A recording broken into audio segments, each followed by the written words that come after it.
Hi guys, I'm Maddie and this is Peanut. She is my assistant teacher and today we will be teaching you guys how to become a teacher. So follow along.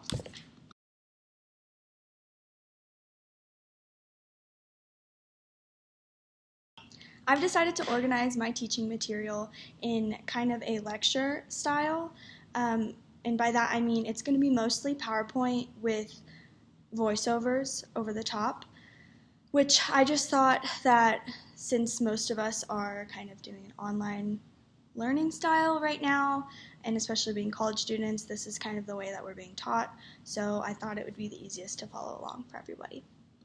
The chapter I will be going over today is Chapter 1, and the purpose of this teaching will be to go over the teacher education programs, the importance of clinical practice, different ways to licensure, and technology and education standards for teachers. I have chosen to focus on these 4 things because all of us being education majors, it's something that I think is important.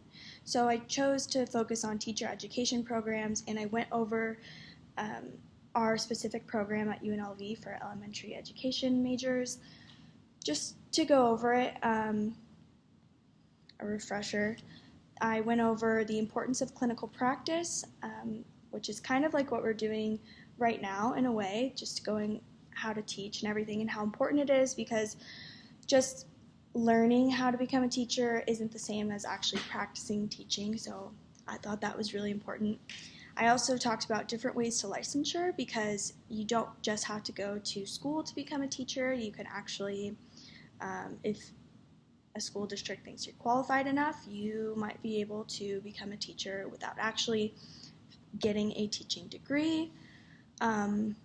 I also decided to go over technology and education standards for teachers, obviously because we're all kind of doing a different way of learning right now, and those who are teachers are definitely teaching in a different way, especially elementary school kids. So I think it's really important to kind of go over what is expected technology-wise, especially as technology grows more and more.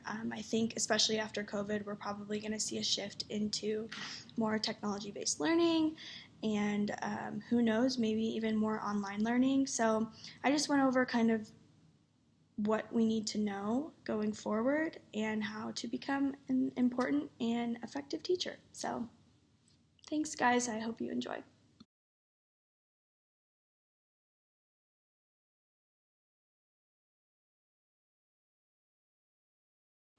Let's talk about teacher education programs. Teaching programs are typically designed to move candidates along a path of acquiring knowledge of human development and behaviors.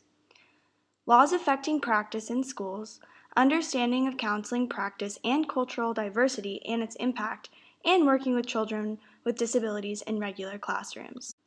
According to the textbook, the first step in enrolling into a teacher education program is to complete university core requirements with a GPA of 2.5 or higher.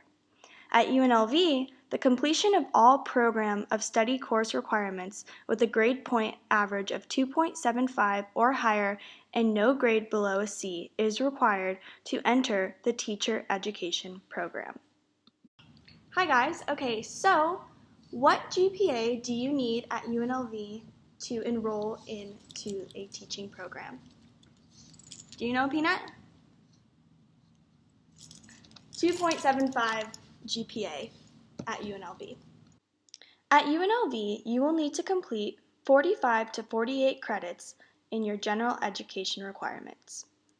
These include your first year seminar, English composition, which would be English 101 or English 102, your second year seminar, constitutions, which would be a history and political science class, as well as 2 math classes, Math 122 and Math 123, humanities and fine arts, like a comm class or humanities course, social science, life and physical science and analytical thinking, such as critical thinking and reasoning, general biology, physical geography of Earth's environment, a chemistry class, or a physics class.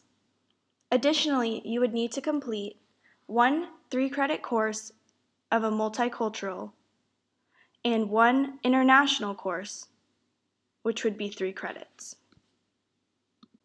To complete your elementary education degree at UNLV, you need to complete a total of 72 credits of your major requirements.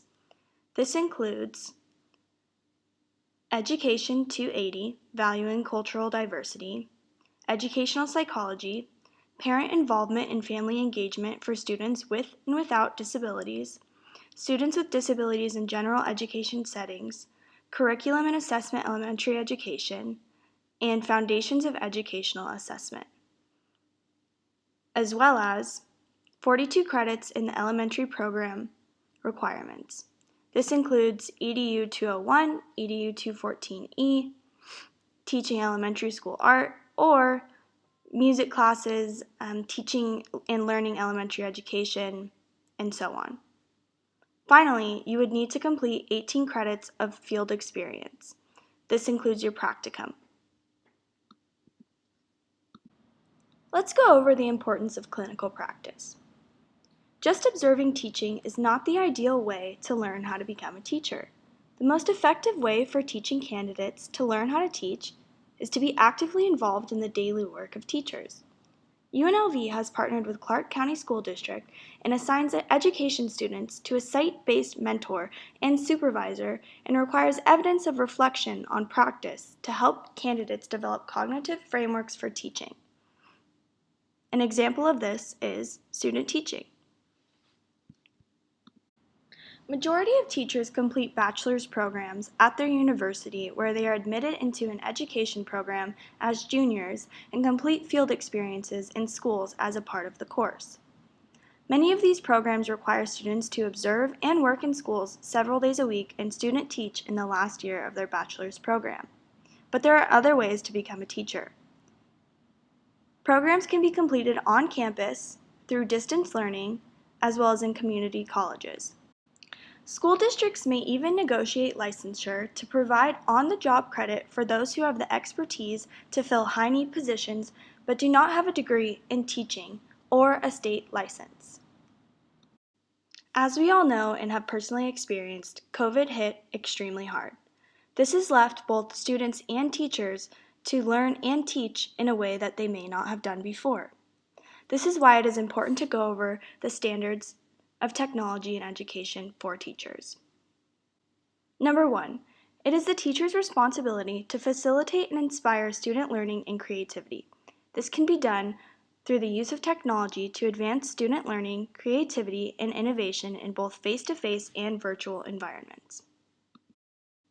Number 2, teachers must design and develop digital age learning experiences and assessments. They must evaluate authentic learning experience and assessments to maximize learning. This can be done through design and development. Number 3, teachers must model digital age work and learning. They must exhibit knowledge, skills, and work processes representative of an innovative professional in a global and digital society. Number 4, teachers must promote and model digital citizenship and responsibility. They must understand local and global societal issues and responsibilities in an evolving digital culture. Number 5, teachers must engage in professional growth and leadership. Teachers have to improve professional practice and become lifelong learners and leaders in their schools and professional community through the use of digital tools and resources.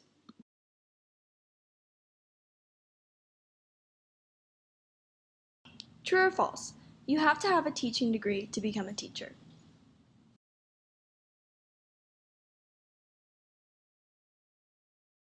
All right, Peanut, what did you write down? Let me see. False. You do not have to have a teaching degree to become a teacher. Good job, Peanut.